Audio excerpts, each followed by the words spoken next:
All right, guys. Beginnings of chapter 8 here. Let me move this. Sorry. Let me get all this stuff out of here. All right.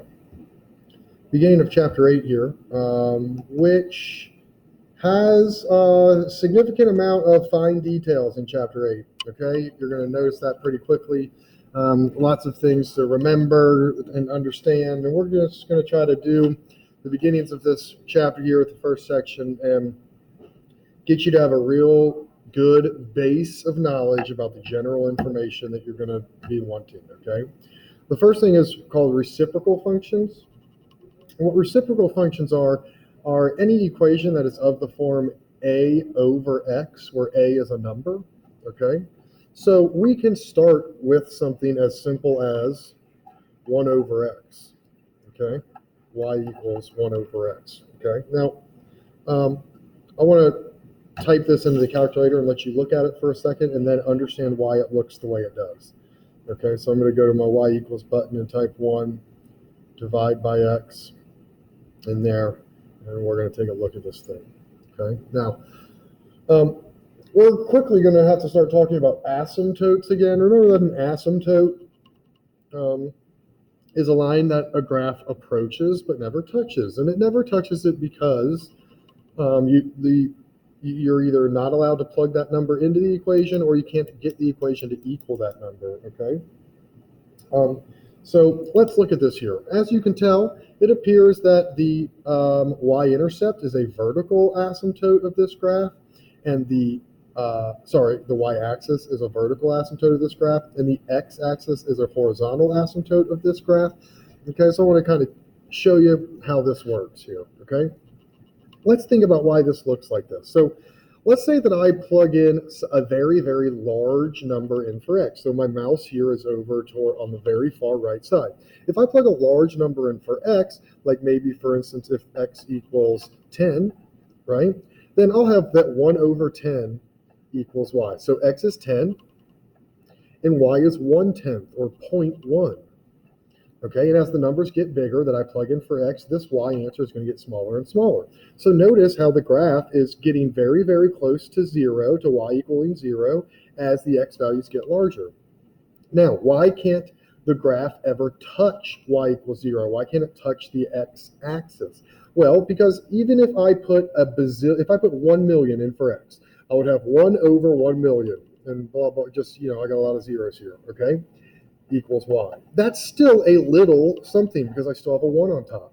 So I can't ever get this fraction to equal 0 because I can't ever make it have a 0 on top. So we can get as close to 0. It can be 1 over a bajillion, which is still a very small number that is not 0. Okay? Now, if I would put a very small number in, so let's say that I want to put like 1 over, let's say that x is like 0.1. Okay, some number that's between 0 and 1, 0.1. 1 over 0.1, that's actually 10. So as this number gets very close to 0, okay, my y values are getting larger, and that's what's happening, as you can see. If I do a number that's just slightly above 0, notice how the graph skyrocketed up in the air. Okay, now, why is there a vertical asymptote here? Well, because I can't have 0 on the bottom of a fraction. So I physically cannot plug in 0, okay?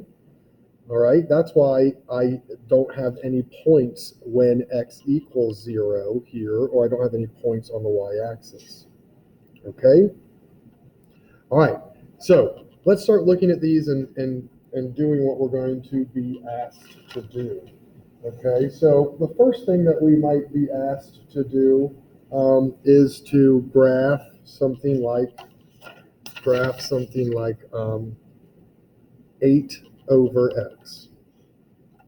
Okay, 8 over x. Now,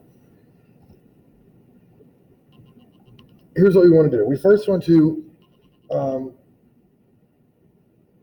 establish what the vertical asymptote is. Your vertical asymptote is always what makes the bottom of this fraction equal 0, because that's not allowed to be plugged in. Okay, so when x equals 0, right, I can't have a 0 on the bottom. So when x is 0, that's my vertical asymptote.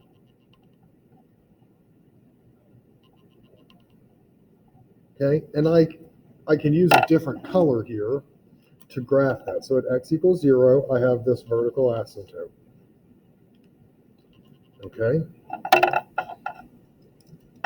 The horizontal asymptote will always be a number that's being added or subtracted on the outside of the fraction.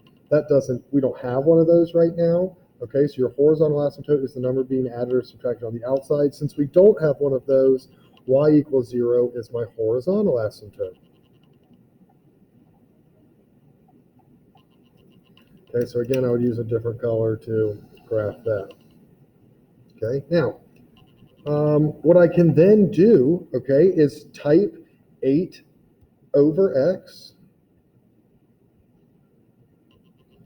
into my y equals button and hit graph to be able to draw a general shaped, you're just looking for the general shape of that graph that I will draw a sketch of. Okay, now let's talk about the domain and range. Okay, first of all, the domain is all x values. Okay, in this case, the domain would be all real numbers except the number that's not allowed to be plugged in, the number that creates a 0 on the bottom. So it's all real numbers in this case except 0. Notice how the graph touches all numbers, all x values that go all the way up to infinity. It touches all x values that go to negative infinity, but we do not have that x equals 0 value. Okay, the range again would be all real numbers except my horizontal asymptote number, which in this case would be 0, because again, the graph is not touching that. Okay, now let's try another one. Let's step it up a little bit here. Okay, so let's try one like 1 over x plus 1 and then minus 2 on the outside. Okay, now I want you to go back to thinking about, we're going to talk about our vertical asymptotes and horizontal asymptotes, but I want you to go back to thinking about your inside-outside rules. Okay, inside in this case means inside the denominator, and this would be outside. Okay, so I know right now that this graph, inside plus 1, is shifted. It's not centered around the origin anymore. It's shifted left 1. Inside is left or right and opposite. It's also shifted down 2. Okay, down 2 because outside is up and down. Okay, but let's talk about let's identify our vertical and horizontal asymptotes, and then let's also talk about the domain and range here. Okay, so vertical asymptotes, I'm going to abbreviate vert asym. Okay, your vertical asymptote is always x equals the number that makes the bottom equal 0, because that is not allowed.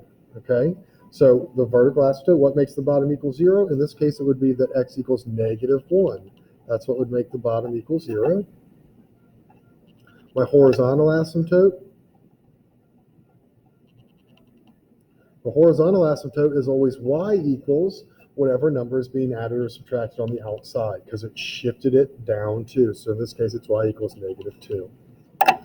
Okay, so I have a vertical asymptote at x equals negative 1 in this case, a horizontal asymptote at y equals negative 2. Okay, and now I will go to type this into my graph.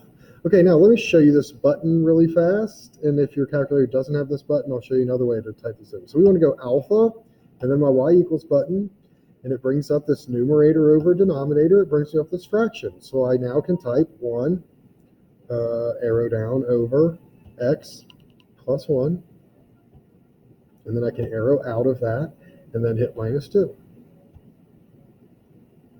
Okay, and I hit graph. Notice how their graph is shifted left 1 and down 2. I hope that you can see that. It is in the upper right portion here like this. I'm just sketching the general shape. And the lower left portion here like this. Again, I'm just sketching the shape.